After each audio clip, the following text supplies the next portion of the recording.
Hi everyone, today is day 25 of Inktober and welcome to a new video. The prompt for today is tasty and I had quite a few ideas. I narrowed them down to a few and I was about to draw a frog because frog legs are really delicious. But since I'm not very familiar with the anatomy of a frog, I was looking for a reference picture and I didn't find one that I really liked. So I changed my mind and I was going to draw a snail because snails are very delicious as well. And I did find some nice pictures and I was just about to start drawing the snail.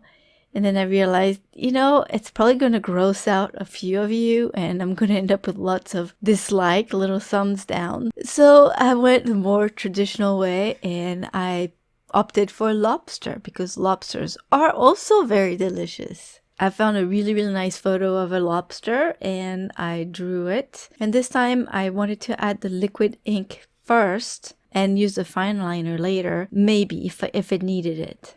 And I'm really glad I did that because I really like the way it turned out. It's one of my favorite Inktober so far that I did. I started with an orange from the Bombay ink set that I have and I just covered the whole lobster because when you look at a photo you have the darker reds and then the highlighted areas are more of an orangey.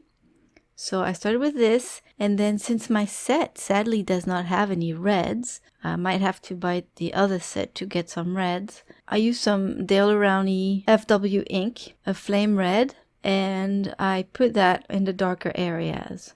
So it gave the lobster a beautiful juicy color. I really like that. And I noticed that on the photo that I used, it had little dots here and there, but they were kind of faint. So I put some water on the paper, and before the water dried out, I dabbed my brush in those areas with that red, and then it gave me those little spots that were a little faint and not like too defined. Also for the shadow area, I used a muted gray from Liquitex, and I really like it because it has a purple undertone, so it gives it a nice warm shadow, which is great because it really looks like it's in the sun. And I used a little bit of white ink for the highlights.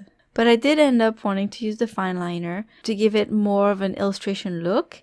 But I'm so glad that I was able to restrain myself from going overboard and putting too many hatches everywhere. So I'm really pleased with with this one. And I really like that juicy color. I'm gonna have to use this combination again for something else. Maybe before the end of Inktober, we'll see. Thank you all for stopping by. If you're new here, remember to subscribe and click on the notification bell and you'll be the first one to know when I upload my next video for Inktober for day 26. I'll see you all tomorrow. Have a wonderful day. Bye bye.